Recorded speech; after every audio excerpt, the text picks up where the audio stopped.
Monsieur le gouverneur, bonjour. Merci de nous recevoir et d'avoir accepté cette interview dans des circonstances si particulières et si dramatiques. Je vais commencer sans détour, monsieur le gouverneur. Los Santos est-elle en guerre? Bonjour, monsieur Liam.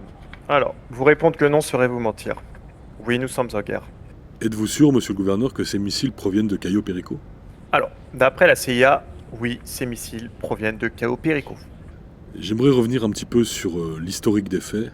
Euh, Détrompez-moi, mais il me semble que tout part de l'arrestation d'un ressortissant de Cayo Perico, monsieur Ernesto Emilio Salamanca.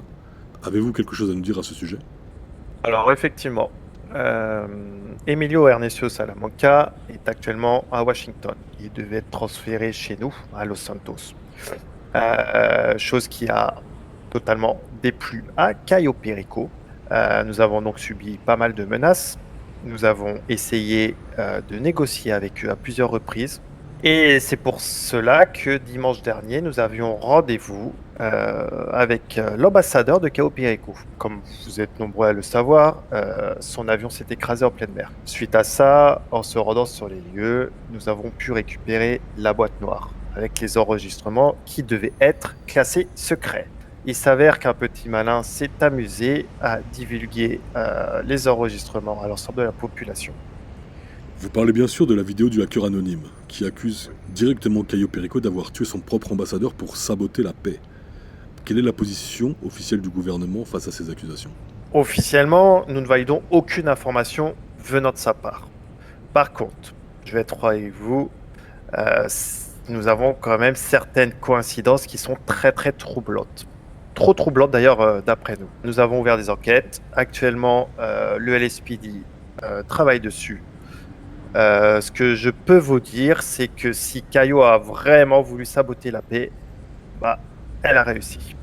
Ensuite, il y a eu la réponse de Cayo Perico, une déclaration officielle de guerre, très claire, très agressive. Qu'en pensez-vous? Cette déclaration de guerre, elle était quand même très très unilatérale. Il n'y avait pas de discussion possible, il n'y avait pas de négociation possible. Ils ont voulu choisir la violence et aujourd'hui, cette violence s'est clairement matérialisée sous la forme de 2 missiles qui ont frappé le cœur de notre ville cette nuit. Ils ont vraiment visé notre structure militaire et un axe civil vraiment stratégique. Donc on peut clairement dire que c'est une agression directe contre Saint Andreas. Monsieur le gouverneur, les citoyens ont peur. Certains sont en colère et d'autres sont perdus. Qu'avez-vous à dire à la population? Alors, je vais être franc avec vous, monsieur Liam, je vais être franc avec l'ensemble des citoyennes et citoyens de Los Santos. Nous allons rentrer là actuellement dans une période très sombre. Les prochains jours vont être difficiles, les prochaines semaines vont être très difficiles. Et nous espérons ne pas y aller seuls. Du coup, je demande aujourd'hui à tous les citoyens de déjà, premièrement, prêter attention aux messages de sécurité. Nous avons mis en place, comme vous le savez, des alarmes sonores en ville.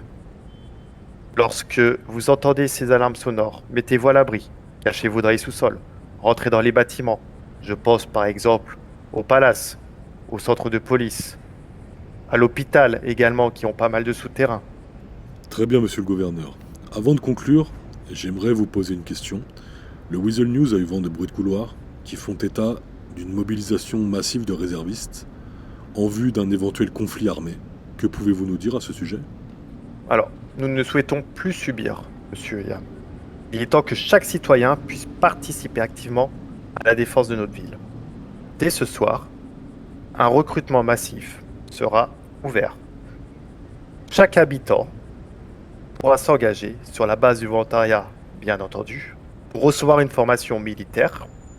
Donc il faudra s'inscrire au préalable et dans les prochains jours, les inscriptions seront closes et se lancera du coup la phase de formation. Les citoyens seront-ils payés pour leur engagement? Non, monsieur Liam, il n'y aura ni solde ni statut de soldat actif. Par contre, les citoyens engagés garderont leur emploi.